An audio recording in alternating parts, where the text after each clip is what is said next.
The sun is setting behind our small suburban neighborhood, painting the sky in shades of deep orange and crimson. It's the kind of evening that usually fills me with peace. But tonight, it feels like the end of something.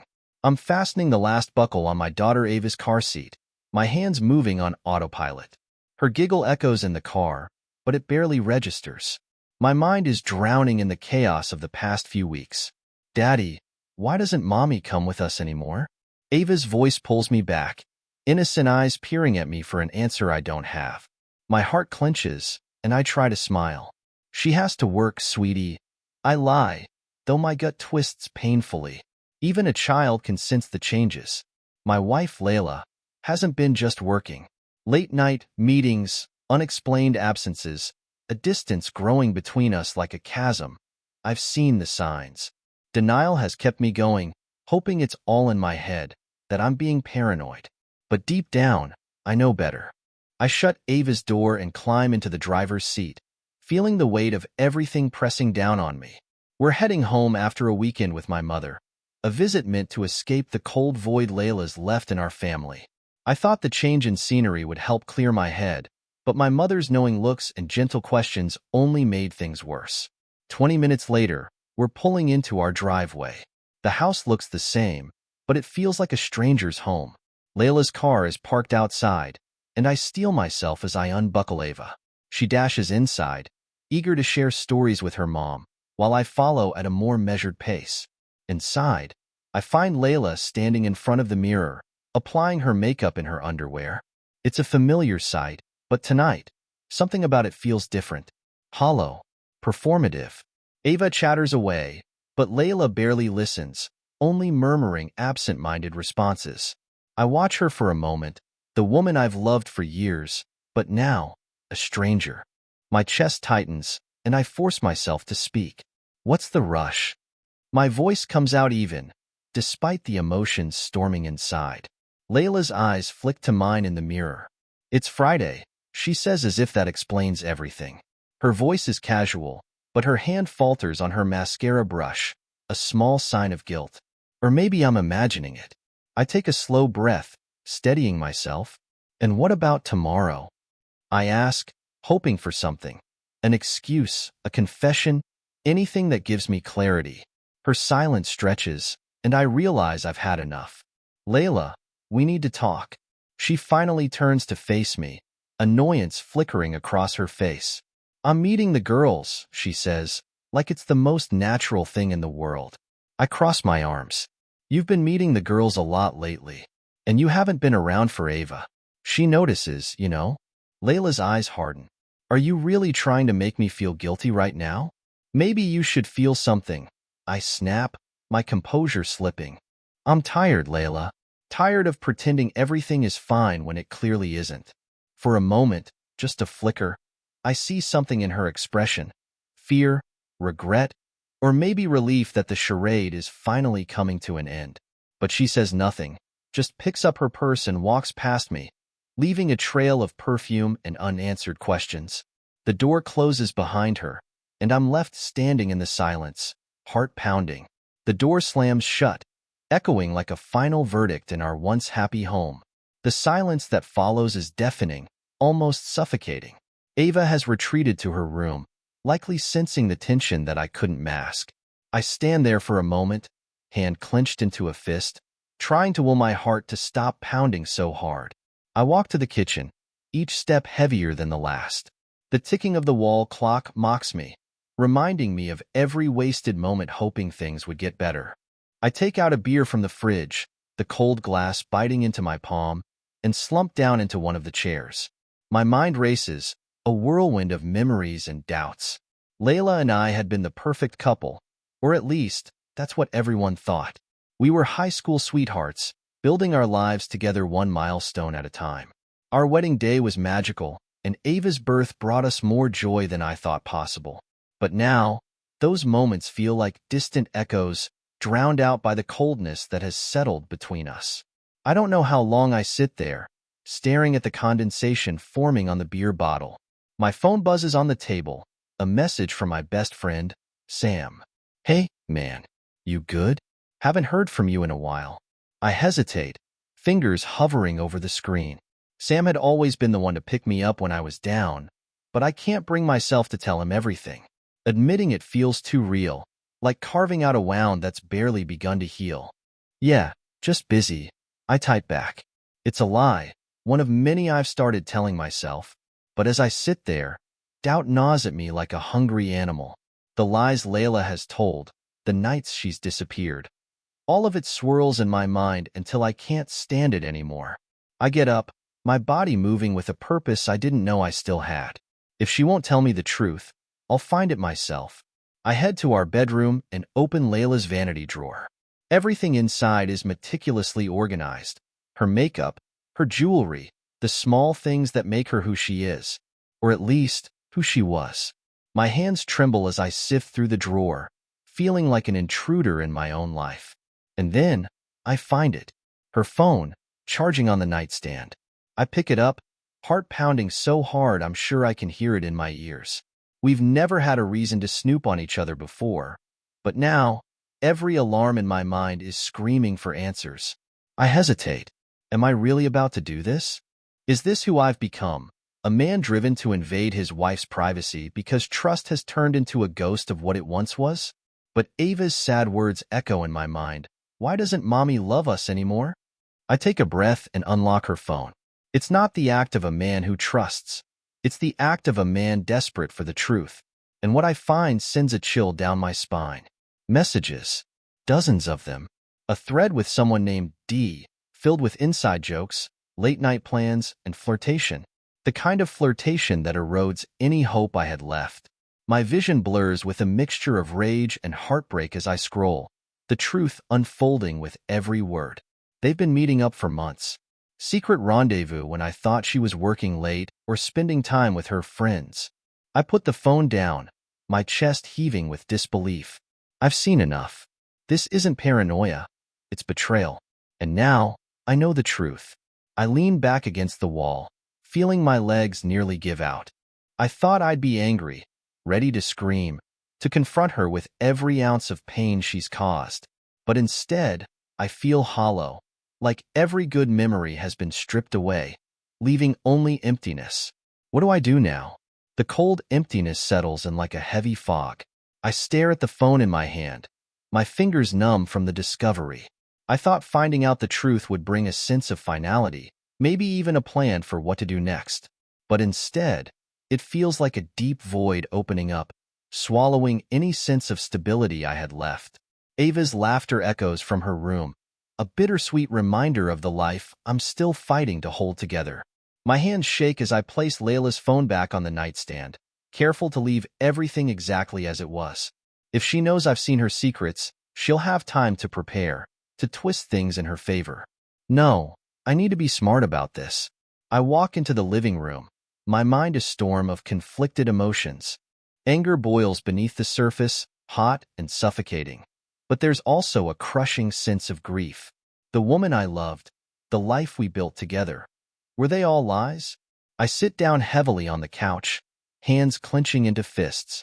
A familiar memory flashes through my mind, one of Layla and me on a beach in Mexico, just a year after Ava was born. We laughed, carefree and happy, the world at our feet. I shake my head, forcing the memory away. It's useless to think about what once was when everything now feels so tainted.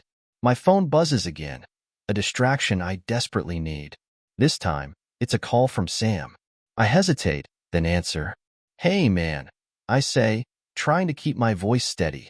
Hey, Sam replies, his voice bright and full of life. Just checking in. Want to catch the game this weekend? It's been too long. The idea of pretending everything is normal, even for a few hours, is tempting. But I can't bring myself to say yes. Not when my world feels like it's on the brink of collapse. I'm not sure, I say, my voice cracking. Things are complicated right now. Sam's tone shifts, growing serious. You okay? What's going on? I pause, the urge to spill everything overwhelming. Sam has been my rock through so many hard times. But telling him about Layla's betrayal feels too raw, too real. Just some stuff at home, I finally say, my voice low. I'll tell you later. There's a beat of silence, and then Sam sighs. You know I'm here, right? Whatever it is, we'll figure it out. Yeah, I manage, my throat tight. Thanks, Sam. We hang up, and I'm left alone with my thoughts once more. My mind keeps circling back to the messages on Layla's phone, to the fact that someone else, a stranger, a man who doesn't belong in my life, has stolen the most sacred parts of it. My fists clench, but I force myself to stay calm. Anger is easy, but acting on it is dangerous. I need a plan, something calculated, something that will make Layla and her lover understand the weight of their actions. I get up and walk into the garage, where the tools of my life are scattered, reminders of the projects I've started and never finished. My gaze falls on an old, dusty toolbox, and an idea starts to form, dark and vengeful. It's not about violence. No, that would make me just another fool consumed by rage. I need to be smarter. Taking out a notebook, I start to scribble down ideas, strategies to get back at Layla, to expose her betrayal in a way that leaves no doubt, no room for her to twist the story. I've worked too hard, sacrificed too much, to let her walk away unscathed. The first seed of my plan is planted, but I know there's still a long way to go. I close the notebook and take a breath, the air heavy with tension. For now, I'll wait, watch, and be ready. Because if Layla thought she could break me and get away with it, she's in for a rude awakening. I wake the next morning with a tension that seems to have wrapped itself around my chest overnight. Ava's laughter in the kitchen is a bright contrast to the storm raging in my mind, but it's enough to remind me of why I have to keep my composure. I stumble out of bed, every muscle aching from a restless night, and find her coloring at the kitchen table, a plate of half-eaten pancakes in front of her. "Morning, Daddy," she chirps, looking up with a smile that briefly lifts the shadows pressing down on me. "Morning, sweetheart," I reply, forcing a smile. I ruffle her hair and sit down beside her, trying to focus on the here and now. Ava deserves my best, even when my world is falling apart. Layla is nowhere to be seen, probably still asleep or pretending to be. I spend the morning with Ava, doing my best to keep our routine intact. We color, watch her favorite cartoons, and work on a puzzle together. It's almost enough to distract me from the darkness lurking at the edges of my mind. Almost. Eventually, Layla emerges from our bedroom, wearing a casual smile as if nothing is wrong. She pours herself a cup of coffee and leans against the counter, her hair a mess of waves that once made my heart skip. Now, they only serve as a reminder of the woman I no longer recognize. "Hey," she says, her voice light. "How'd you sleep?" I glance at her, barely able to contain the bitter retort that rises in my throat. Instead, I shrug. Fine, I lie. She doesn't deserve the truth. Her gaze lingers on me for a moment, a hint of uncertainty flickering in her eyes. But she doesn't press, just takes her coffee and sits down at the table. Ava beams at her, showing off the puzzle we've been working on, and for a moment, we look like a normal family. But the facade crumbles when Layla's phone buzzes on the counter. Her eyes dart to it, and I don't miss the way her fingers twitch, the sudden stiffness in her shoulders. She picks it up, glances at the screen, and her face hardens into an unreadable mask. I don't say anything, but I watch her carefully. Every reaction, every little movement, adds fuel to the fire burning inside me. The waiting game is torture, but I need to be patient. I need more than just messages. I need undeniable proof, something that will leave no room for doubt or manipulation. The rest of the day drags on, and I keep up appearances for Ava's sake. Layla leaves the house again in the afternoon, claiming she needs to run errands. I don't question her, though my jaw tightens as I watch her drive away. She doesn't know I'm keeping track of every move she makes. Once she's gone, I set up a plan I'd been mulling over all night. I head to the garage, where I've stashed a small recording device. It's not the most advanced piece of tech, but it'll do the job. Carefully, I hide it in the living room, tucked behind a decorative plant where no one would think to look. If Layla decides to bring her secrets home, I'll have evidence. Satisfied, I sit back and wait, feeling like a hunter preparing for his prey. The waiting is excruciating, every second stretched out like a wire ready to snap.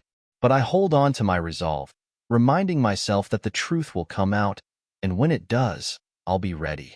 The sound of the garage door opening later that evening snaps me out of my thoughts. Layla's home, and I brace myself for whatever facade she'll put on next. She walks in with a smile, a shopping bag in hand, and kisses Ava on the forehead. To anyone else, she looks like the picture of a loving mother, but to me, she's a master of deception. Dinner is a quiet affair, tension hanging heavy in the air. Layla chats with Ava, but her eyes keep flicking to me, probably wondering if I've noticed the cracks in her carefully constructed lies. I give her nothing, just polite responses and hollow smiles. Because for now, the game continues. But soon, I'll make my move. Dinner ends, and Ava drifts off to bed after a series of bedtime stories. It's our little tradition. 3 stories, each more ridiculous than the last, until she's too tired to giggle anymore. Tonight, she clings to my neck a little longer, her small arms wrapping me in a warmth I desperately need. "I love you, Daddy," she whispers, her voice a sleepy murmur. "I love you more," I reply, tucking her in and smoothing down her hair. She's my world, the one thing that makes this entire nightmare bearable. I close her door softly, my heart heavy with the weight of everything I'm fighting to protect. When I return to the living room, Layla is sitting on the couch, scrolling through her phone.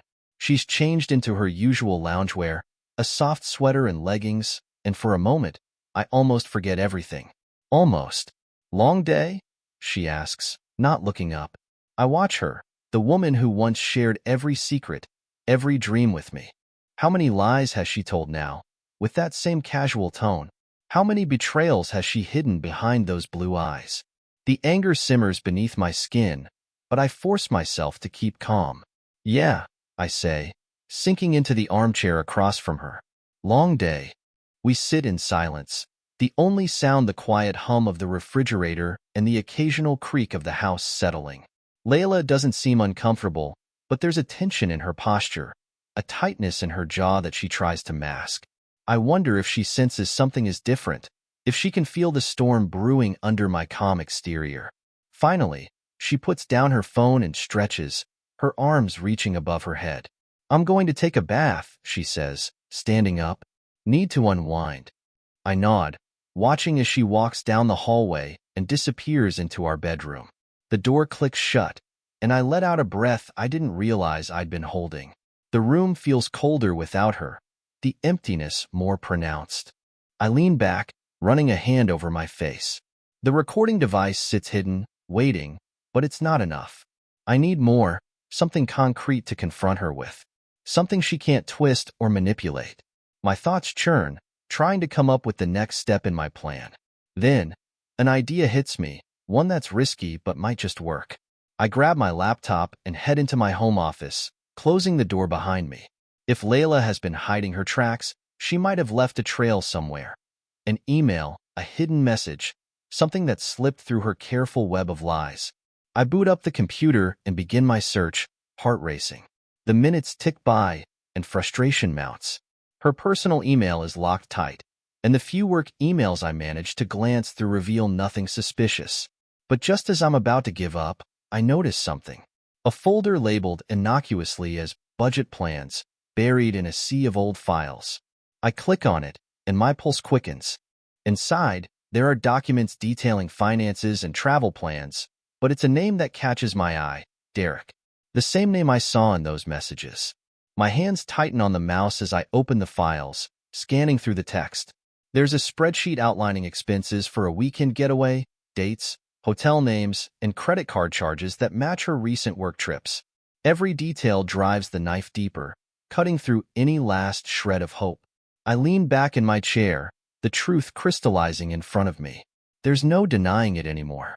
Layla has been planning entire weekends away with this man, spending money we'd saved for family vacations, using it to fund her affair. I feel the rage boiling again, white-hot and consuming, but I force it down, swallowing the bile that rises in my throat. Acting on emotion will only ruin everything. I need to be smart, to think this through. Layla might think she's winning, but she has no idea what's coming. I shut the laptop, resolve hardening into something unbreakable. The game is almost over, and I'm ready to play my hand.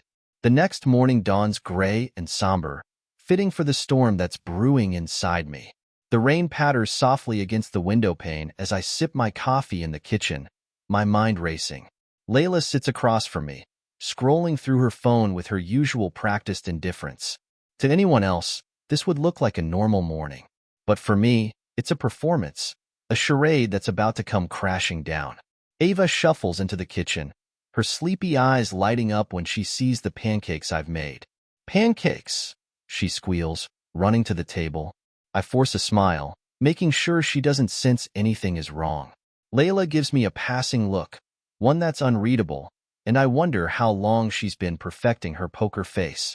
As we eat, I keep the conversation light, talking about plans for the day and how Ava's school project is coming along. Layla mentions something about a meeting she has to attend later, and I almost laugh at the irony. Meetings. Lies wrapped in professional excuses. After breakfast, Ava skips off to get dressed, leaving Layla and me alone. The silence stretches between us, heavy and thick. Layla sips her coffee, her eyes flicking to mine. "You've been quiet," she says, her tone casual, but there's a hint of wariness there. I lean back in my chair, studying her. "Just tired," I reply. But inside, I'm far from tired. I'm calculating, waiting. Layla's phone buzzes on the counter, and she reaches for it, her movements too quick, too eager. She turns her back to me, reading whatever message just came in, and my stomach twists.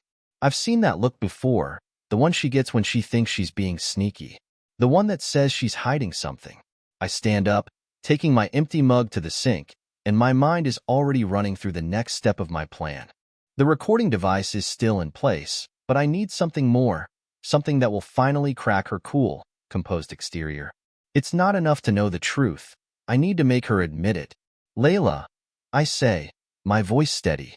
She turns, startled, her phone clutched tightly in her hand. "Yeah?" she asks, her eyes narrowing slightly. I let the silence hang for a moment, long enough to make her uncomfortable. "We should do something as a family this weekend," I say, feigning normalcy.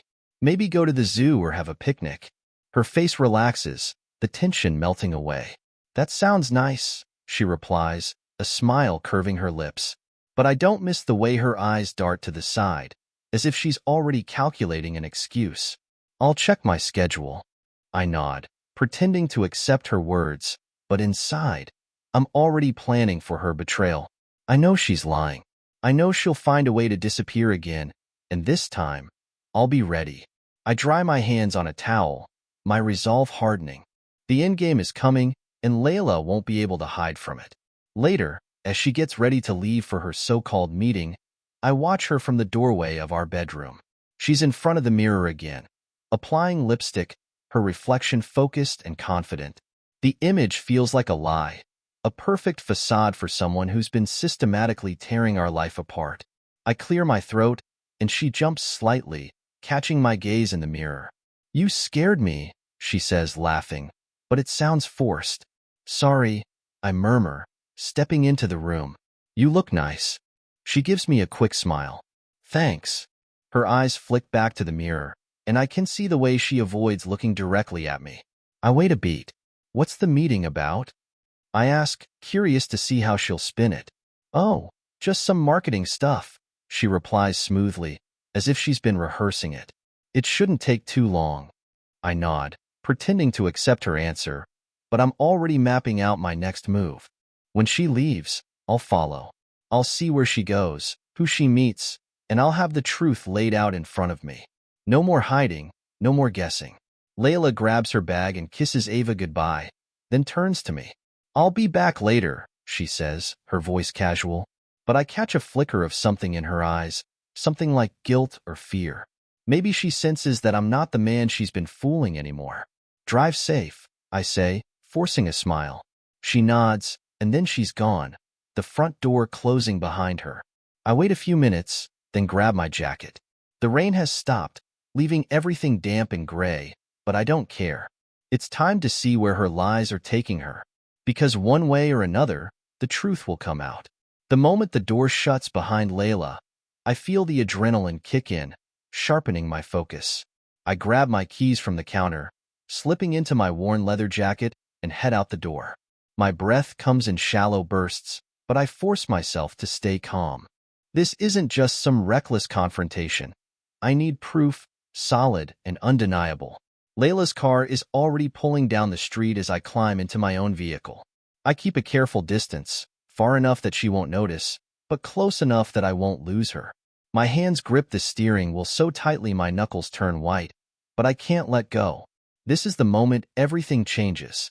We wind through familiar streets, the ones I've driven 1,000 times before, but today, they feel foreign. We pass Ava's school, the park where we used to have picnics, the coffee shop where Layla and I would sneak away for lazy Sunday mornings. Each place is a reminder of the life we've built, a life I thought was unbreakable.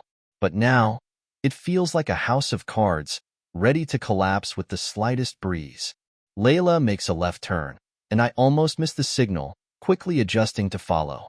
Her car pulls into the parking lot of a nondescript office building, one I know well.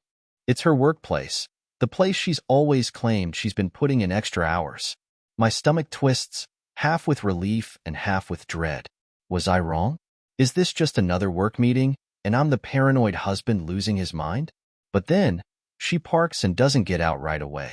I pull into a spot at the far end of the lot, angled so I can see her without being seen. Layla's hands are trembling as she checks her reflection in the rearview mirror, adjusting her makeup, smoothing her hair. She looks nervous, almost like she's preparing for a date, not a business meeting. My heart thuds painfully as I watch, my mind replaying every moment that brought us to this point. And then, he arrives. A sleek, black SUV pulls up beside her car, and my breath catches. The driver steps out, a man I don't recognize. He's tall, wearing a tailored suit, and he walks around to Layla's door, a smile spreading across his face. She opens the door and steps out, greeting him with a hug that lingers a moment too long, their bodies too close. The way he touches her shoulder, the way she laughs softly at something he says, it's all the confirmation I need. My suspicions weren't the paranoid fantasies of a broken man. They were the bitter truth. I grit my teeth, forcing myself to stay in the car, even as my instincts scream at me to confront them. Not yet. I pull out my phone, snapping a few photos of their exchange. Proof. Cold, undeniable proof. My hand shakes as I watch them walk into the building together, Layla's smile radiant, her betrayal cutting deeper than any physical wound. I sit there for what feels like an eternity, the reality of my life unraveling in front of me. There's no turning back now. The trust one once had is shattered, ground to dust under the weight of her lies. The future I had envisioned, a future of family vacations, watching Ava grow up in a happy home, feels like a cruel joke. But I can't fall apart. Not yet. I take a few steadying breaths, my mind already shifting gears. This isn't just about my broken heart. It's about protecting Ava, about ensuring that the fallout doesn't destroy everything. I can't let Layla's selfishness ruin our daughter's life, and I won't let her walk away from this unscathed. Finally, I start the engine and drive away, the bitter taste of betrayal still heavy in my mouth. I have the proof, but I need a plan. One that doesn't just expose her lies, but ensures she feels the consequences of every decision she's made. Because now, it's not just about knowing the truth. It's about justice. I pull into our driveway, shutting off the engine and sitting in the car for a moment longer, my thoughts running wild. The weight of what I just witnessed presses down on me, but I don't have the luxury of breaking down. Not yet. There's too much at stake, too much still to be done. The house is quiet when I step inside, with Ava upstairs in her room, likely lost in her own little world of toys and imagination. I envy her innocence, her ability to be blissfully unaware of the storm brewing just below the surface. But that's why I need to stay strong, to shield her from the fallout that's coming. I head to my office and close the door, needing a moment to collect my thoughts and map out my next move. The photos I took of Layla and her mystery man stare back at me from my phone screen, cold and damning. I save them in a folder, locking it with a password only I know. Evidence. It feels sick, having to think in terms of legal proof and strategic moves. But this is the reality of betrayal. I lean back in my chair, the anger simmering just beneath the surface. I want to confront Layla, to scream at her for tearing our family apart, for turning our love into something twisted and ugly. But that won't help. A reckless confrontation could backfire, and I can't afford that. This has to be calculated, methodical. A light knock at the door jolts me out of my spiraling thoughts. I take a breath and sit up, trying to appear calm. The door creaks open, and Ava peeks in, her eyes wide and curious. "Daddy," she says, her voice small. "Are you okay?" I force a smile, even though it feels like a mask. "Yes, sweetie. Come here." She runs over, clambering onto my lap, and I wrap my arms around her, feeling a wave of protectiveness wash over me. Her warmth, her innocence. It's a stark reminder of what I'm fighting for. I kiss the top of her head, my voice breaking just a little. "I love you more than anything. You know that?" Ava nods, her little arms wrapping around my neck. "I love you too, Daddy." I close my eyes, savoring the moment, even though it feels bittersweet. I don't know what our family will look like after this, but I do know one thing. I'll do everything in my power to protect her from the pain that Layla's betrayal has unleashed. Ava pulls back, her eyes sparkling with curiosity. "Can we play a game?" I smile for real this time, grateful for the distraction. "Of course. What do you want to play?" "Hide and seek," she declares, and I can't help but laugh, the sound surprising me. "All right," I say, setting her down. "You go hide and I'll come find you." She squeals with delight and runs off, and for a moment, the house feels warm and full again. I count to 10, giving her time to find the perfect hiding spot, and then I follow, letting myself be pulled into the game. Her laughter echoes through the hallways, a welcome sound in the midst of all this darkness. But even as I chase after her, my mind never strays far from what I have to do. The calm won't last forever, and soon, the storm will come. I just hope I'm ready for it. The rest of the day passes in a haze of forced normalcy. I play with Ava, pretending to be the dad she knows, the one who can make her laugh until she's breathless. But underneath the facade, my mind is running a marathon, plotting out how to handle the betrayal that's fractured our family. By evening, Layla returns home, breezing through the door as if she hadn't just spent her afternoon wrapped in someone else's arms. She carries a bag of groceries and greets Ava with the same practiced smile that I now know hides so much. I stand by the kitchen counter, watching her, trying to see if she'll give away anything. An ounce of guilt, a flicker of shame. But there's nothing. Her performance is flawless. "Hey," she says, glancing at me. "I picked up some stuff for dinner. Thought we could all eat together tonight." I nod, my jaw clenched. "Sounds good." My voice comes out steady, even though every fiber of my being wants to confront her, to shout and demand an explanation. But that won't help, not yet. Layla busies herself in the kitchen, humming softly as she chops vegetables. It's an almost laughable scene, the picture of domestic bliss, but it makes my stomach churn. I force myself to stay, to observe, even though it feels like standing in the eye of a hurricane. Ava chatters happily about her day, completely unaware of the tension simmering between her parents. I respond to her stories, grateful that she's too young to sense the undercurrents in the room. Layla joins in, laughing and adding her own comments, and for a moment, I almost believe we're the family we used to be. But then, she catches my eye, and I see it.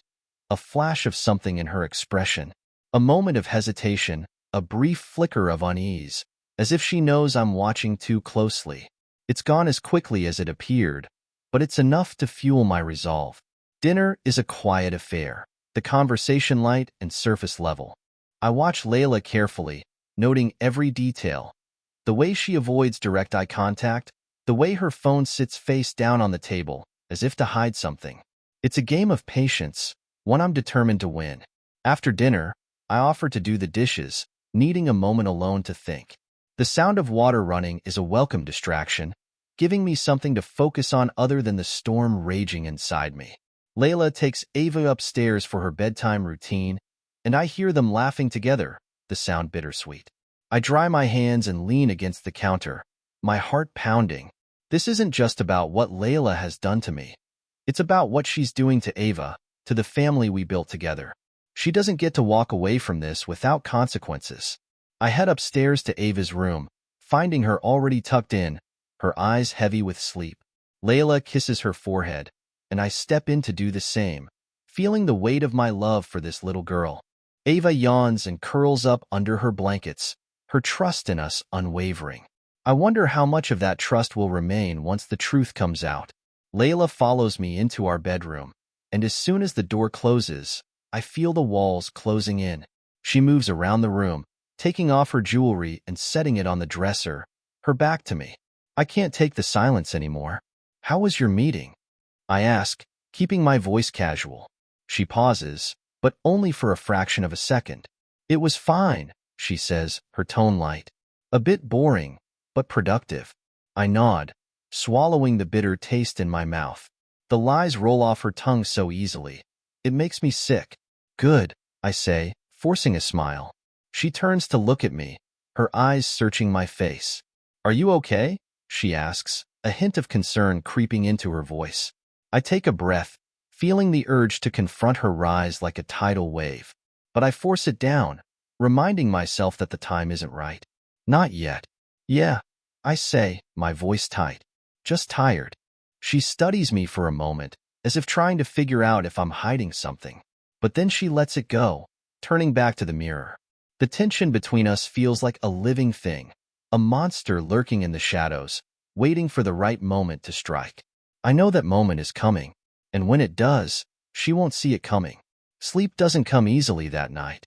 I lie in bed beside Layla, her breathing steady and calm, as if she's at peace with the world.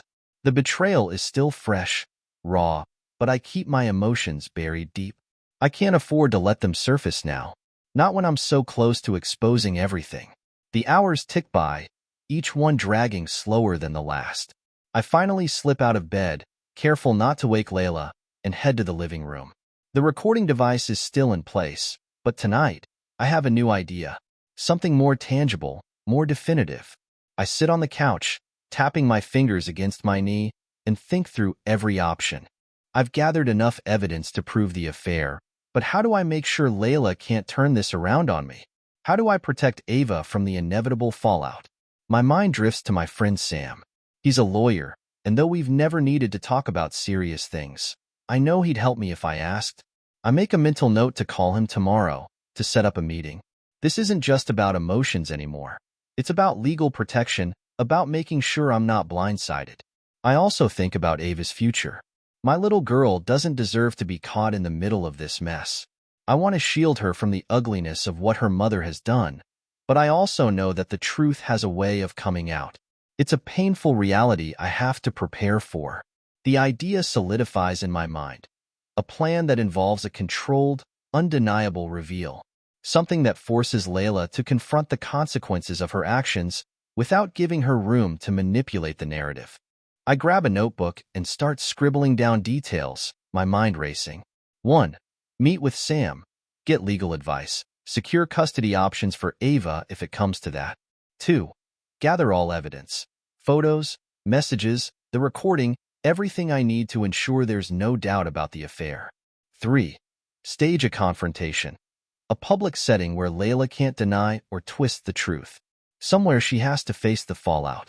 I close the notebook, feeling a flicker of satisfaction. It's not much, but it's a start. My heart still aches with betrayal, but channeling that pain into action feels strangely empowering. I won't let Layla's deceit ruin everything I've worked for. I won't let her tear apart my family without facing the consequences. I'm about to head back to bed when I hear a noise. My heart skips a beat, and I freeze, listening. The sound of footsteps creaks from down the hallway, and I turn to see Ava standing there, her hair tousled from sleep. "Daddy," she says, rubbing her eyes. "Why are you up?" I soften, my heart aching at the sight of her. "Just thinking, sweetheart," I say, walking over to scoop her into my arms. "Why are you up?" She shrugs, her tiny arms wrapping around my neck. "I had a bad dream." I hold her close, her warmth soothing some of the ache in my chest. "It's okay," I whisper. "You're safe." I carry her back to her room, tucking her in and staying by her side until her breathing slows and she falls back into a peaceful sleep. As I watch her, I know that no matter what happens, she's my priority. I'll do whatever it takes to keep her safe, even if it means breaking my own heart in the process. The storm is coming, and I'm ready for it. The next morning arrives with a heavy sense of anticipation. The sunlight streams through the windows, but it does little to lift the darkness hanging over our home. I move through my routine like a man with a mission, every action deliberate, every moment calculated. Layla is already up, sitting at the kitchen table with her laptop, typing away as if she's just another working mom juggling her responsibilities.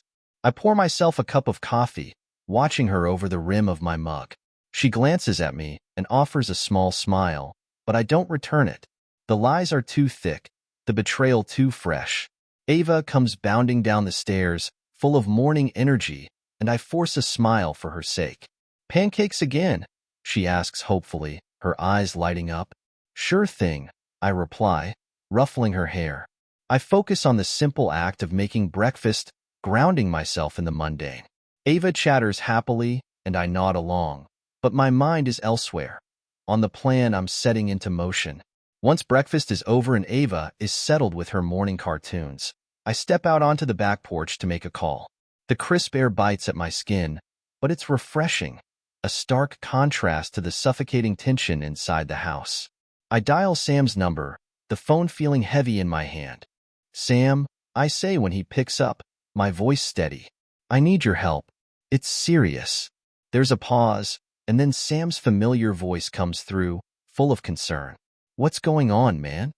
I take a breath, the words catching in my throat. Admitting it makes it real, but I know I can't back down now. "It's about Layla," I say quietly. "She's been unfaithful, and I need to talk to you about some legal things. Custody, evidence, everything." Sam doesn't hesitate.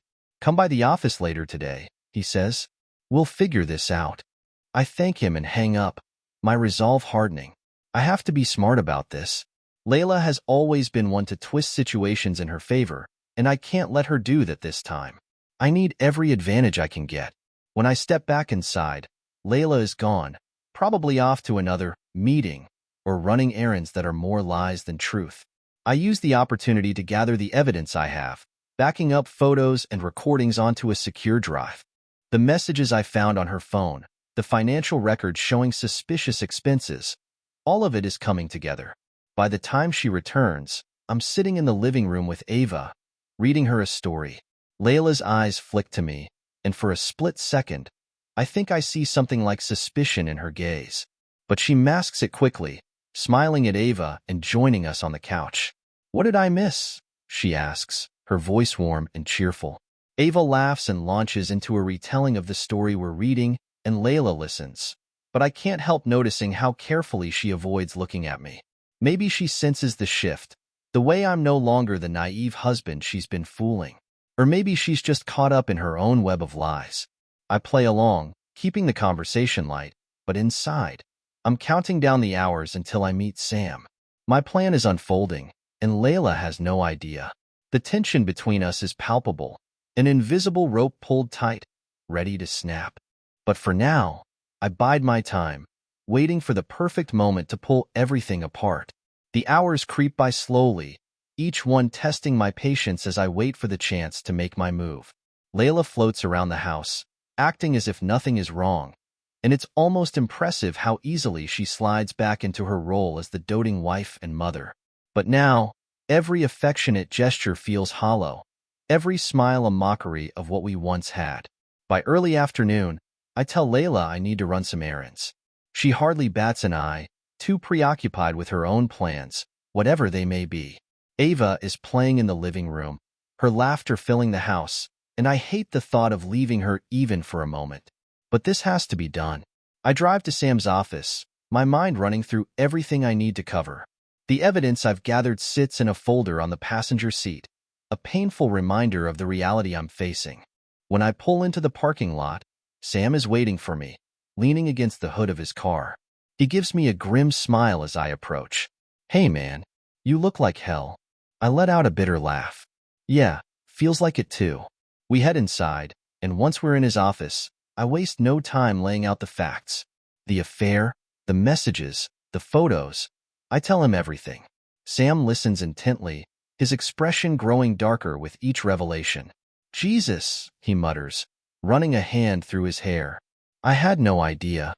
I nod, the weight of it all pressing down on me. I need to know what my options are. For Ava, especially. I don't want her to get caught in the middle of this. Sam leans back in his chair, considering. First things first, you've done the right thing gathering evidence.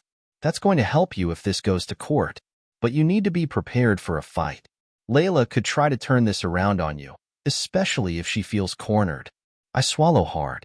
I figured, but I'm not backing down. He studies me for a moment, then nods. We'll start with a custody plan. You have a strong case, especially if you can prove the affair and any financial mismanagement. But keep your emotions in check. One slip-up could give her ammunition. The thought of Layla trying to use this against me makes my blood boil, but I force myself to stay calm. I've come too far to let anger ruin everything. Okay, I say. What about confronting her? Sam's brow furrows. Be careful. If you confront her without a solid plan, she could spin this in her favor. Make sure you're in control of the situation. I sit back, my mind racing. The public confrontation I've envisioned feels more complicated now, but I know I need to expose her lies in a way she can't deny. I have an idea, I say slowly, outlining my thoughts on a calculated reveal. Sam listens, nodding. It's risky, but it could work. Just be ready for the fallout. I leave his office with a renewed sense of purpose. The next steps are clear, and I have the support I need to move forward. But the hardest part is yet to come. Back at home, Layla is in the kitchen, humming softly as she prepares dinner. The sight of her, so comfortable and serene, twists the knife deeper. But I keep my expression neutral, walking past her without a word. She doesn't know it yet, but her web of lies is unraveling. And soon, she'll have to face the consequences. The house is quiet as the evening sets in. Dinner is a strange, tense affair, filled with the usual small talk that feels forced, almost surreal. Ava chatters away, blissfully unaware of the undercurrents between Layla and me. Layla plays her role perfectly, laughing at Ava's stories and making light conversation, but there's a sense of unease in her eyes. Maybe she senses the storm coming, or maybe she's just tired of living a double life. I help Ava with her bedtime routine, reading her a few chapters from her favorite book. As I close the book and tuck her in, she looks up at me, her eyes serious. "Daddy," she whispers, "is everything okay?" My heart clenches, but I force a smile, brushing a strand of hair from her forehead. "Everything's fine, sweetheart," I say softly. "I promise." She studies me for a moment, as if trying to read the truth in my face, and then nods, finally drifting off to sleep. I stay by her side a little longer, listening to the sound of her steady breathing. It's a small comfort in a world that feels like it's crumbling around me. When I leave Ava's room, I find Layla waiting in the hallway, her arms crossed. She's changed into comfortable clothes, her hair pulled back in a loose ponytail. Her expression is guarded, as if she's bracing for something. "Can we talk?" she asks, her voice tentative. The question catches me off guard, but I nod, following her into our bedroom. She closes the door behind us, and for a moment, the air feels thick with things left unsaid. I sit on the edge of the bed, waiting, watching her as she paces. "What's going on?" she finally asks, her voice wavering. "You've been so distant lately. It feels like you're angry with me. Did I do something?" I stare at her, the woman I once knew better than anyone. The anger, the hurt, it all rises to the surface, but I keep it in check. This is it, the moment I've been waiting for. But I need to handle it carefully, or everything will come crashing down. "What do you think you did?" I reply, my voice even, almost too calm. Layla stops pacing, her eyes narrowing. "I don't know," she says, frustration seeping into her voice. "That's why I'm asking. If there's something wrong, you need to tell me." I take a breath, feeling the tension coil tighter. "Something's definitely wrong," I say, meeting her gaze. "And you know exactly what it is." Her face pales, and she opens her mouth to speak, but no words come out. For a split second, I see it, the panic, the fear she's been hiding. She quickly composes herself, her expression hardening. I don't know what you're talking about, she says, but her voice trembles. I stand up, my hands clenched at my sides. Don't play dumb, Layla, I say, my voice rising despite my best efforts. I know about Derek. I know about the messages, the lies, everything. Her eyes widen, and for a moment, she looks genuinely shocked. But then she shakes her head, laughing bitterly. You've been spying on me? She accuses, her voice sharp. How dare you? How dare I? I interrupt, my voice cracking with the weight of my anger. How dare you? After everything we've built, after Ava, how could you throw it all away for some affair? She stares at me, her mouth opening and closing as she searches for something to say. But I don't give her a chance to respond. The dam has broken, and everything I've been holding back comes pouring out. You've lied to me, I say, my voice thick with emotion. You've betrayed our family, and you're going to stand there and try to make this about me? About what I've done. Layla's face crumples, and she sinks onto the edge of the bed, burying her face in her hands. I didn't mean for it to get this far, she whispers, her voice muffled. I was unhappy, and I made a mistake. A mistake? I echo, disbelief coloring my words. This wasn't a one-time thing, Layla. You've been lying to me for months. You've made choices. She lifts her head, tears streaming down her face, but I don't feel pity. Not now. Not after everything. What happens now? She asks, her voice small, vulnerable. I stare at her, the woman I thought I knew, and for the first time, I feel a sense of clarity. That depends, I say, my voice cold, on how you handle the consequences. The room is silent, the weight of our shattered marriage hanging between us. And I know, in that moment, there's no turning back. Layla's tears don't move me. Not anymore. Once, her sadness would have pierced straight through my heart, compelling me to comfort her, to make everything right. But now, all I see is the woman who shattered our life together, who made choices that can't be undone with apologies or tears. She wipes her face, her hands trembling. What do you mean, consequences? She whispers, her voice cracking. I cross my arms, feeling the tension in my muscles. It means you don't get to walk away from this unscathed, I say, my voice steady but cold. You don't get to destroy our family and act like you can just move on like nothing happened. Layla flinches, and I almost feel a pang of guilt. Almost. But then I remember the messages, the secret meetings, the way she's been able to look me and our daughter in the eyes while carrying on her affair. The guilt fades, replaced by a simmering anger. She looks up at me, her eyes desperate.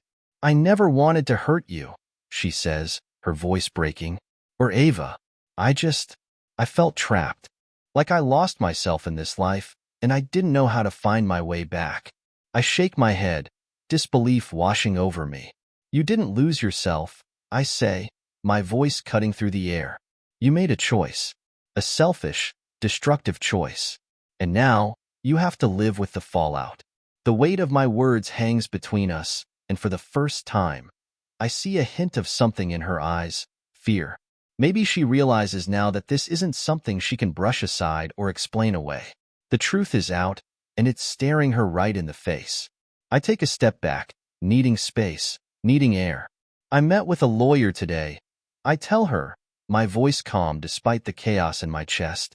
Her eyes widen, and she stands up, her body rigid with tension.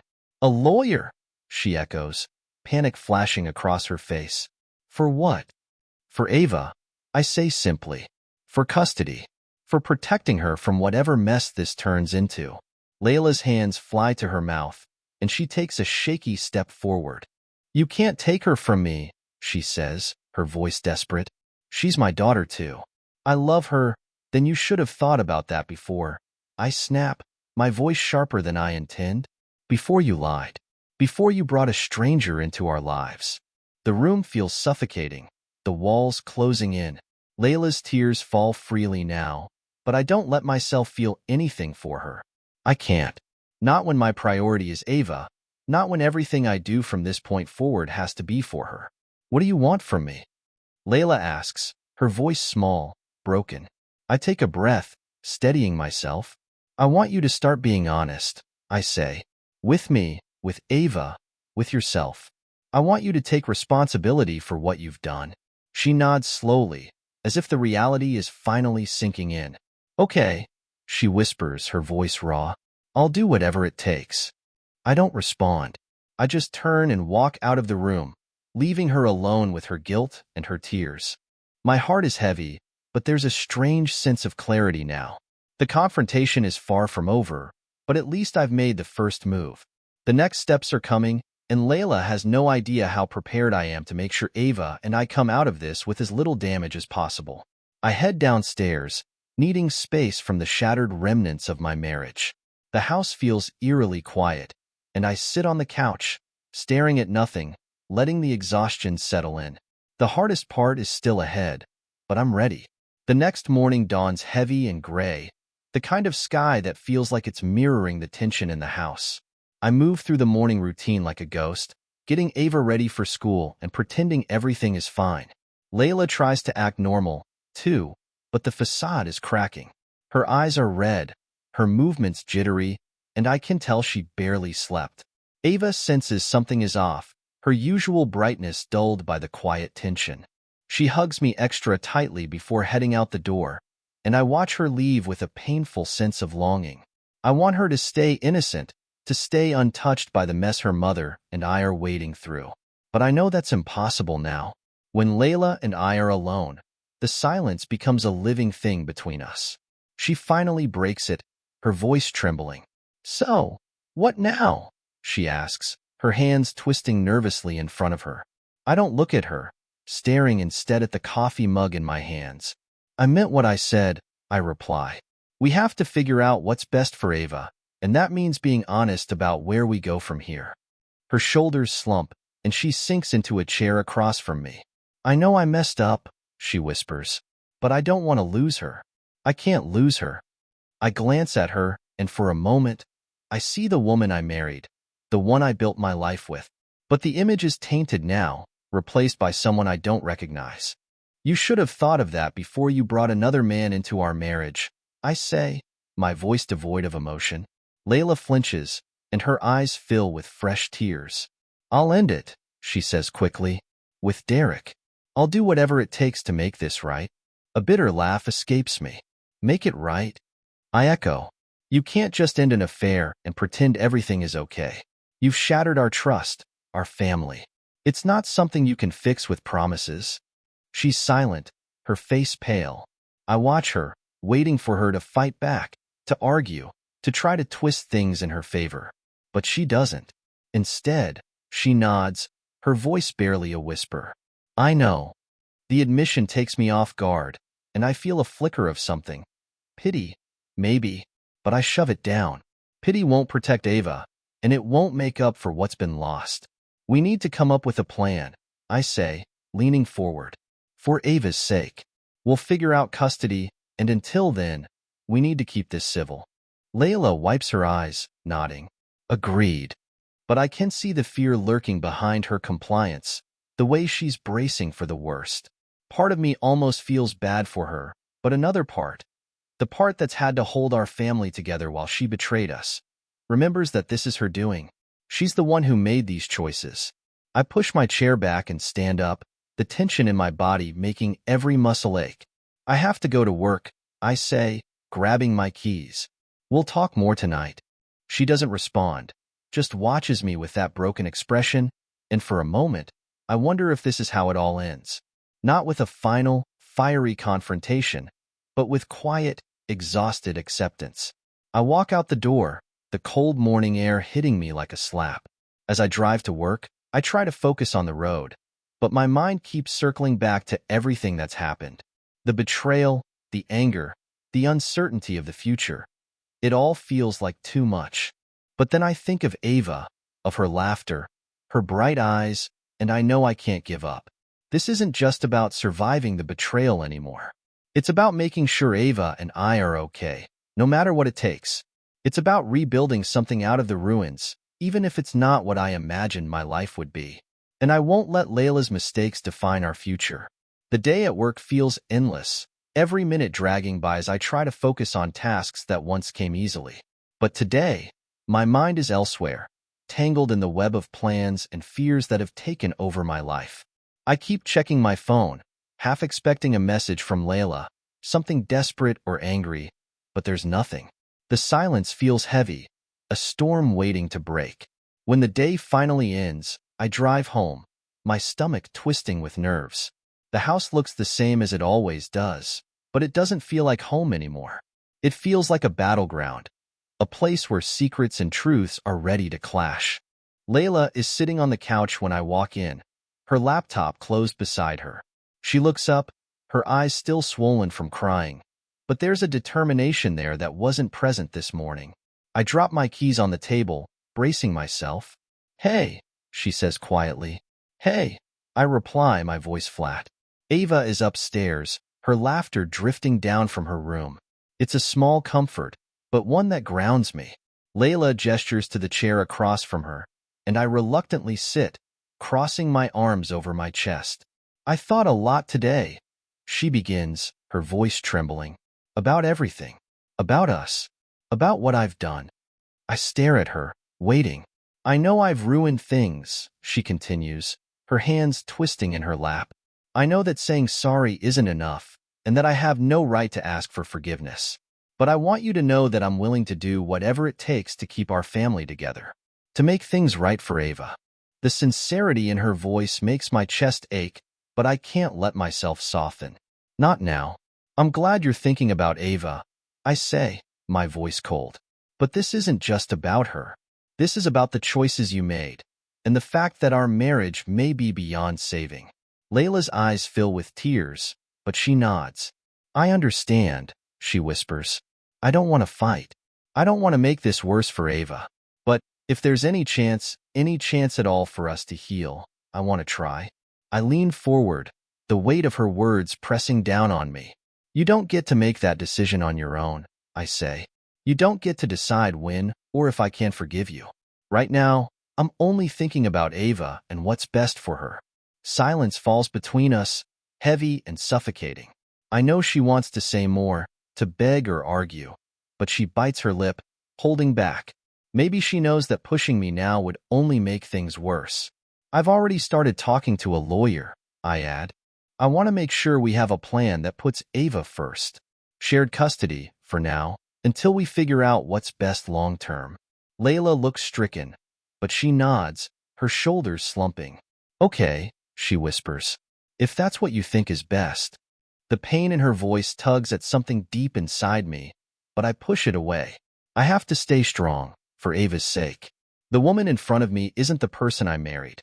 She's someone I don't recognize, someone who made choices I can't understand.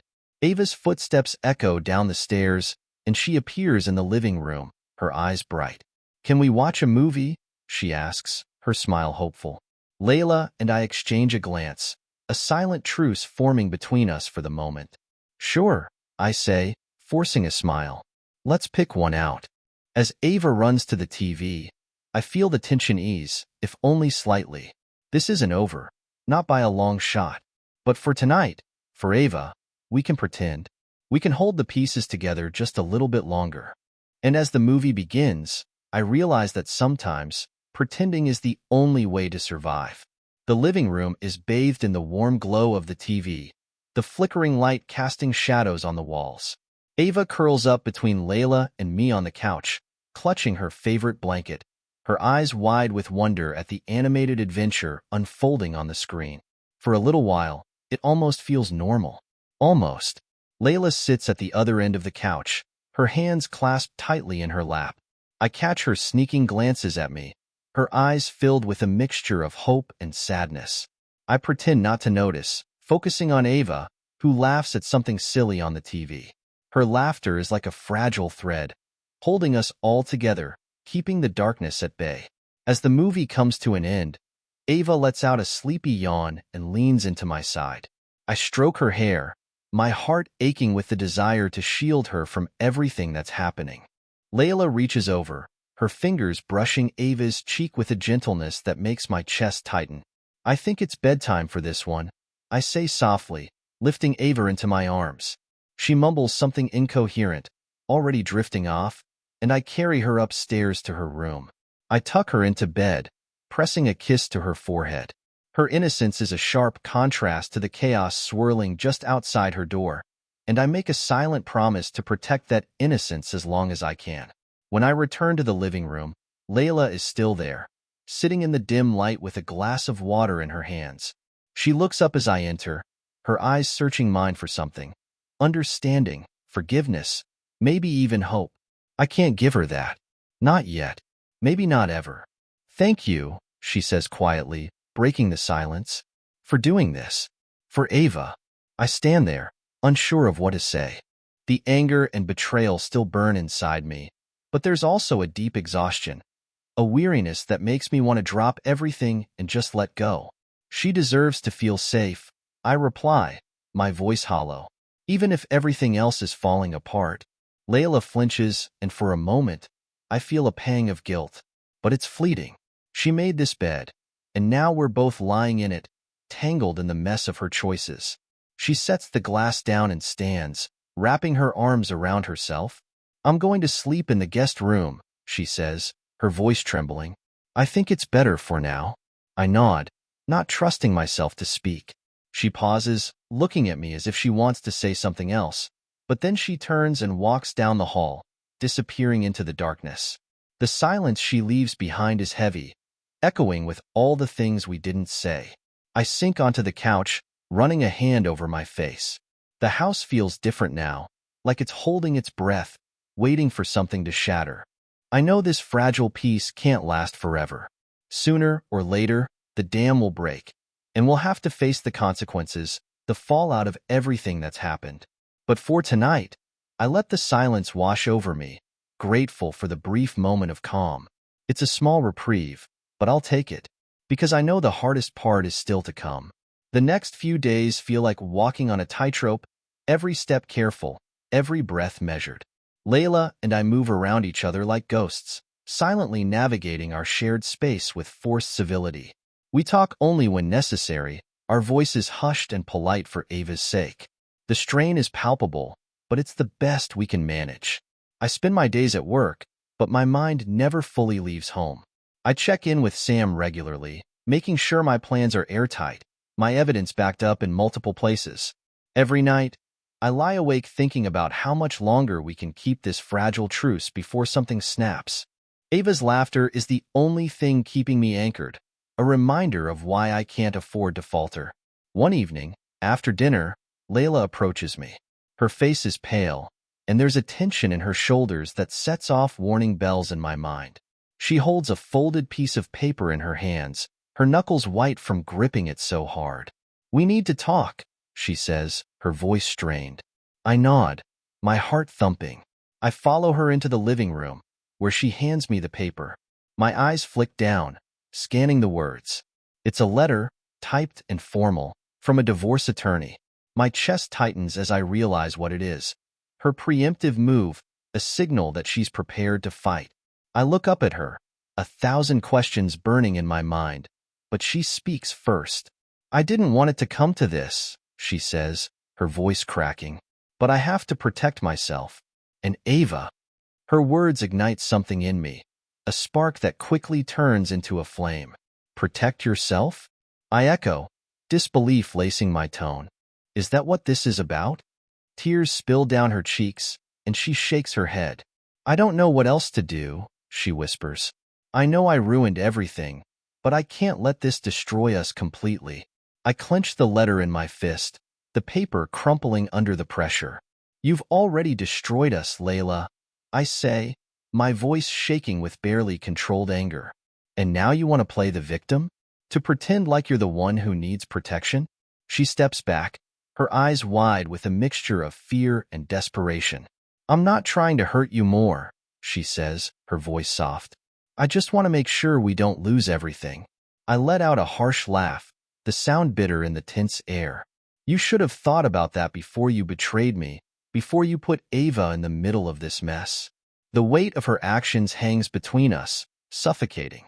We stand there, two broken people trapped in a nightmare we can't wake up from. Finally, I take a breath, forcing myself to think clearly. If this is how you want to play it, I say, my voice steady but cold, then we'll play. But don't expect me to roll over. I'm going to fight for Ava, and I'm going to make sure she's safe, no matter what. Layla's shoulders slump, and she nods, defeated. I know, she whispers. I know you will. She turns and walks away, leaving me alone with the letter still clenched in my hand. The final battle has begun, and there's no turning back. The truce is shattered, the illusion of peace gone. All that remains is the war we both know is coming. I sit down, my head in my hands, feeling the weight of it all pressing down on me.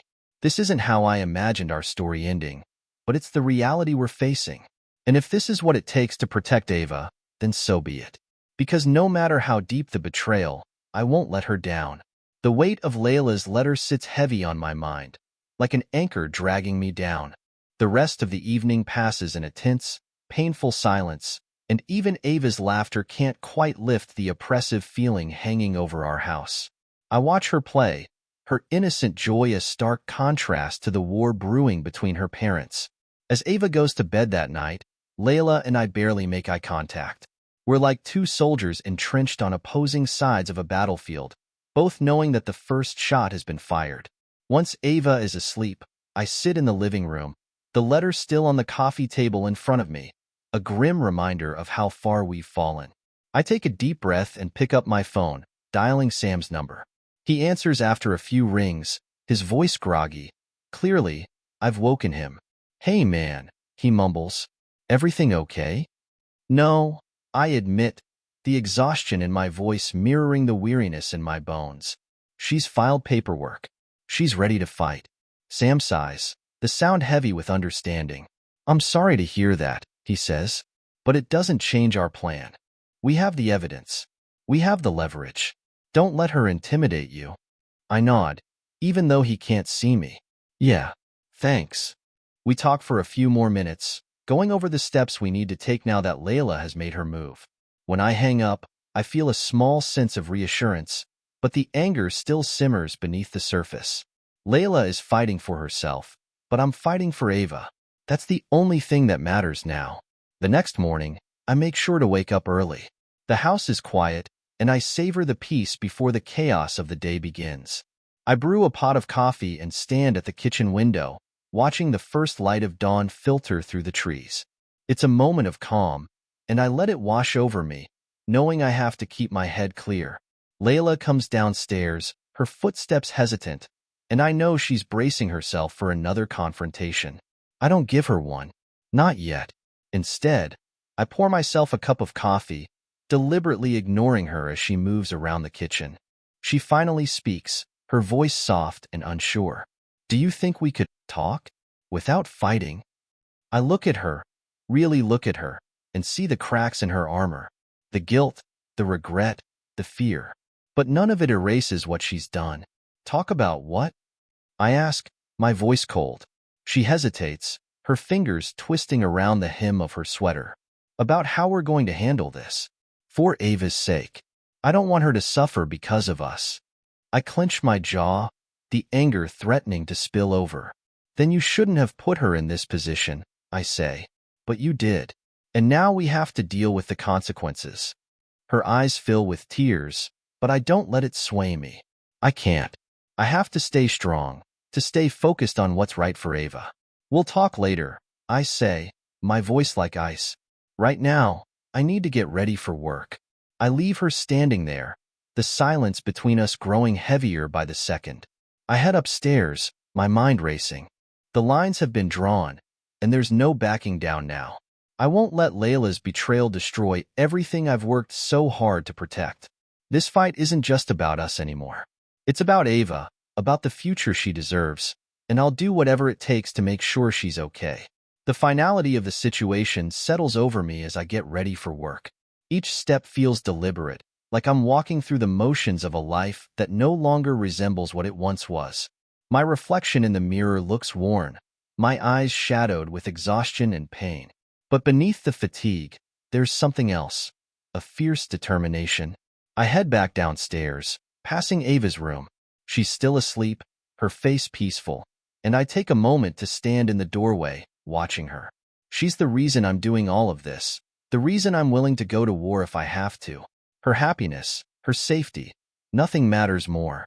Down in the kitchen, Layla is still there, sitting at the table with her hands wrapped around a mug of coffee. The tension between us is thick, almost suffocating. I grab my keys, ready to leave, but she looks up, her eyes pleading. "Please," she says, her voice breaking. "We have to find a way to get through this." For her. I pause, my hand on the doorknob. "I agree," I say, my voice steady. "But getting through this doesn't mean pretending everything is fine. It means being honest. It means facing the consequences of your choices." Tears spill down her cheeks, and she bites her lip, trying to hold back the sobs. "I'm sorry," she whispers. "I never wanted to hurt you. Or Ava." The anger flares up again, hot and sharp, but I force it down. I can't afford to lose control. Not now. It's too late for apologies, I say. Now it's about doing what's right. I leave without another word, stepping into the cold morning air. The drive to work is a blur, my mind replaying everything over and over. The betrayal, the lies, the way Layla's face crumpled when she realized the full weight of what she's done. But I can't let myself dwell on that. I have to focus on the future, on rebuilding something for Ava, even if it means tearing down what's left of my marriage. At the office, I sit at my desk, the familiar routine offering a small sense of stability. I pull up my email and see a message from Sam, outlining the next steps: custody arrangements, financial considerations, how to handle the confrontation if things get messy. It's overwhelming, but I dive in, knowing that preparation is my best weapon. The hours pass in a blur, and I'm grateful for the distraction. By the time I head home, I feel more prepared, more ready to face whatever comes next. But the moment I step through the door, I'm met with something unexpected. Layla is sitting on the couch with Ava, reading a book. Ava looks up and beams at me, her smile bright and unburdened. "Daddy," she calls, running over to wrap her arms around my waist. I scoop her up, holding her close, and for a moment, the storm inside me calms. Layla watches us, her eyes filled with longing and regret, but I ignore her. This moment is about Ava, about showing her that she still has a father who will do anything for her. As I put Ava down and she runs off to play, Layla stands, her hands trembling. "We can't keep doing this," she says softly, her voice breaking. The silence, the anger, it's tearing everything apart. I meet her gaze, my own heart heavy. "Then tell me the truth," I say. "All of it. No more lies, no more excuses. If you want any chance of us working together for Ava, you owe me that." Layla takes a shaky breath, and for a moment, I see the struggle in her eyes. The truth is coming, and I brace myself for whatever she's about to say. Because once it's out, there will be no turning back. This is the beginning of the end, and I'm ready for it. The air in the living room feels heavy, thick with unspoken truths and emotions that have been buried for too long.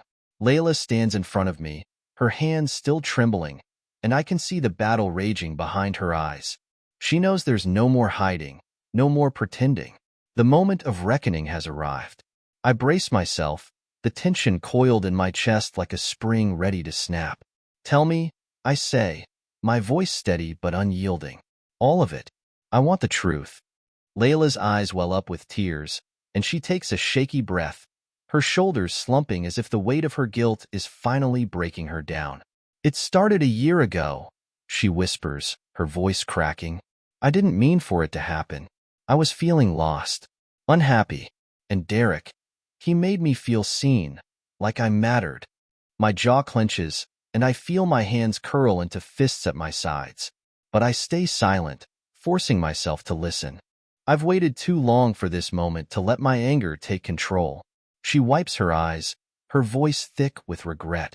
"It was supposed to be harmless, just a distraction. But it became something more, and I couldn't stop. I knew it was wrong, but I was too afraid to face the emptiness I felt in our marriage. So I kept lying, to you, to Ava, to myself."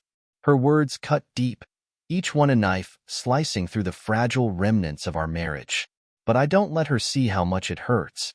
I stand there, cold and composed, even as my heart feels like it's shattering all over again. And the trips? I ask, my voice low. The nights you said you were working late? She nods, a fresh wave of tears streaming down her face. All lies, she admits. We met in secret, thinking we could get away with it. But I never thought about what it would do to you, to us, until it was too late. I turn away, running a hand over my face as I try to process the confession. Part of me wants to scream, to throw something, to rage at the woman who destroyed everything we built together. But another part, the part that loves Ava, knows that anger won't fix anything. It won't protect my daughter or heal the wounds that have been carved into our family. Layla takes a step toward me, desperation in her voice. I'm so sorry, she sobs. I don't expect you to forgive me, but please, please don't take Ava away from me. She's my world, and I'll do anything to make this right. Her words hang in the air, and I feel my chest tighten. I think of Ava, her innocent laughter, the way she looks at both of us with so much trust and love. She doesn't deserve this. None of this. I take a deep breath, my voice steady but devoid of warmth. You've already lost me, Layla, I say, but I won't make Ava suffer for your mistakes. We'll figure out custody, and we'll make sure she's okay. But as for us, I trail off, the finality of it sinking in. Layla crumples onto the couch, sobbing into her hands, and I feel nothing but exhaustion. The anger, the betrayal, the pain. It's all still there, but it's buried under a crushing sense of weariness. The confession is over, the truth finally out, but the real challenge has just begun. Rebuilding a life shattered by lies, one piece at a time. Layla's sobs echo in the living room, a stark reminder of the devastation that has torn through our family. I stand there for a moment, feeling the weight of everything pressing down on me. The confession is out, and there's no going back. But instead of the catharsis I'd imagined, there's only a hollow ache, a realization that nothing can truly undo the damage. I turn away from Layla, needing distance. I need some air, I mutter, grabbing my keys from the table. Layla doesn't try to stop me. She just buries her face deeper into her hands, her sobs quieting as I step out the door. The cool evening air hits me like a shock, and I take a deep breath, trying to clear my head. The world outside feels unchanged, oblivious to the storm that's been raging inside our home. I drive aimlessly for a while, the city lights blurring past me. My mind is a mess of emotions, anger, grief, confusion, and a sense of loss so profound it feels like a physical wound. But underneath it all, there's a determination forming. I have to be strong. For Ava. For myself. I can't let this betrayal destroy everything. Eventually, I find myself at the park where Ava and I used to come on lazy weekends. The playground is empty, lit only by the soft glow of the street lamps. I sit on a bench, staring at the swings swaying gently in the breeze. Memories flood back. Ava laughing as I pushed her higher, her face lit up with joy. Those moments feel so far away now, like a dream I can't get back to. My phone buzzes in my pocket, and I pull it out to see a message from Sam. Let me know if you need anything. We're in this together. I take a deep breath, grateful for the support. I send a quick reply, letting him know I'll keep him updated. This fight isn't over.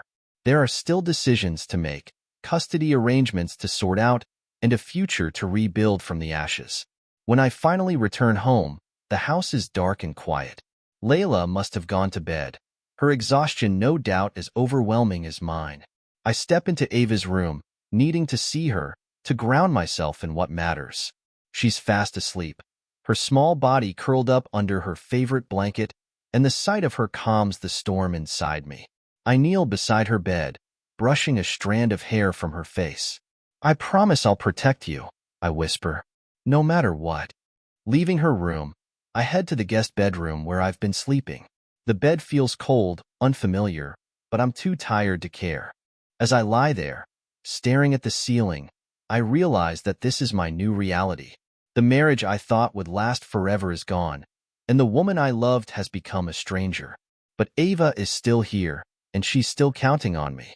The next day, Layla and I sit down to discuss the next steps. The air is heavy with tension, and every word feels like a negotiation in a war where there are no real winners. We talk about custody arrangements, about splitting holidays and making sure Ava feels as stable as possible. "I'll do whatever's best for her," Layla says, her voice raw but resolute, "even if it means sharing custody." I nod, though the idea of sharing my time with Ava, of having her gone for stretches of time, makes my heart ache. "We'll figure it out," I say, my voice low. "For her. For Ava. It's the one thing we can agree on. The one thing that gives me hope in the middle of all this darkness." The fallout has begun, but for the first time in days, I feel a sense of direction. A purpose. We may be broken, but I won't let that break Ava. And maybe, just maybe, I can find a way to heal, too. The days that follow are a blur of lawyers, paperwork, and difficult conversations. Layla and I have agreed to a temporary custody arrangement while we work through the legal process, but each step feels like tearing off a new layer of old wounds. Every decision is a painful reminder of how much has been lost. Ava, blissfully unaware of the upheaval, remains my anchor. I spend as much time as possible with her, focusing on the simple joys that keep us both grounded. We build forts in the living room, bake cookies that inevitably burn, and read story after story until she falls asleep in my arms. It's in these moments that I find strength, a reminder that despite everything, she needs me to be her rock. One evening, after tucking Ava into bed, I find Layla in the kitchen. She's standing at the sink, staring out the window into the darkness. Her posture is slumped, and for a moment, she looks so small, so broken. But I don't feel the same anger I used to. It's still there, buried deep, but exhaustion has dulled its edges. She turns when she hears me enter, her eyes tired but determined. "We need to figure out how to coexist," she says softly. "For Ava." I nod, leaning against the doorframe. "Yeah, we do. We talk, our words careful and measured. We establish boundaries, who will handle pickups and drop-offs, how we'll communicate about Ava, what the rules will be in each of our homes. It's a strange, painful thing to discuss, the logistics of splitting our lives, but it's necessary. We both know that Ava deserves stability, even if it means putting our own pain aside. As we talk, I catch glimpses of the woman I used to know, the one I loved, the one I built a life with. But I remind myself that love isn't enough to erase betrayal. Trust is the foundation of any relationship, and ours has been reduced to rubble. "Thank you," Layla says quietly when we're done, "for being willing to work through this." I meet her eyes, my expression unreadable. "I'm doing this for Ava," I say. "She's the only thing that matters now." Layla nods, her face crumpling slightly. She looks as though she wants to say something more, but she doesn't. Instead, she turns away, and I walk back to my room, feeling the familiar ache settle in my chest. Later, as I lie in bed, I reflect on how far I've come. The pain is still there, raw and bleeding, but I can see the shape of a future, one where Ava is happy and safe, one where I've found a way to heal. It won't be easy, but I owe it to myself and to her to keep moving forward. I close my eyes, exhaustion finally pulling me under, and for the first time in a long while, I don't feel like I'm drowning. I feel like I'm learning to breathe again. The weeks turn into a rhythm, each day a small step forward. The house feels different now, quieter but more focused. Ava adjusts in her own way, asking questions that Layla and I handle as delicately as possible. We make sure she knows she's loved, that she's not at fault, and that no matter what, both her parents are here for her. One evening, I take Ava to the park, the same one where we used to spend our weekends. The sun is setting, painting the sky in warm hues of orange and pink, and she's running around, her laughter ringing through the air. I watch her, a smile breaking through the weariness I've been carrying for so long. "Daddy," she calls, waving me over. "Come push me on the swing." I walk over, my heart feeling lighter than it has in weeks. I push her gently, her giggles filling the air as she goes higher. In that moment, it's just the two of us, the world narrowed down to the simple joy of being together. As the sky darkens, we head back to the car, and Ava chatters about her day at school. Her happiness is infectious, and I feel a surge of hope. This isn't the life I planned, but it's one I'm determined to make the best of, for both of us. When we get home, Layla is waiting, her expression softer than it's been in a long time. We've found a way to be civil, even kind, in our own way. It's not perfect, and it never will be, but it's a start. We exchange a few words about Ava's bedtime routine, and then I take my daughter upstairs to tuck her in. Ava snuggles under her blanket, looking up at me with sleepy eyes. "Daddy, are you happy?" she asks, her voice small and curious. The question takes me off guard, and I sit beside her, thinking, am I happy? The pain and betrayal still linger, but there's something else now. Something that feels like hope, like the possibility of healing. "I'm getting there," I say, brushing her hair back. "Because I have you." She smiles, satisfied, and closes her eyes. I watch her for a moment, feeling the weight of everything that's happened. But instead of crushing me, it feels like something I can carry, something I can learn from. Downstairs, I pour myself a cup of tea, sitting at the kitchen table. Layla has already gone to bed, and the house is quiet. I think about the future, about what it might hold. Maybe it's full of challenges, of painful reminders and difficult days. But maybe, just maybe, it's also full of opportunities, new connections, growth, a chance to rebuild. I know it won't be easy, but I'm ready to take that first step. And as I sit there, I realize that this isn't just the end of something. It's the beginning of something new, something I'm ready to embrace, one day at a time. Have you faced a moment that changed everything? Share your story in the comments. Your strength could inspire someone else. If you enjoyed this story, like and subscribe for more powerful tales of resilience and hope. Thanks for being here, and remember, there's always a way forward.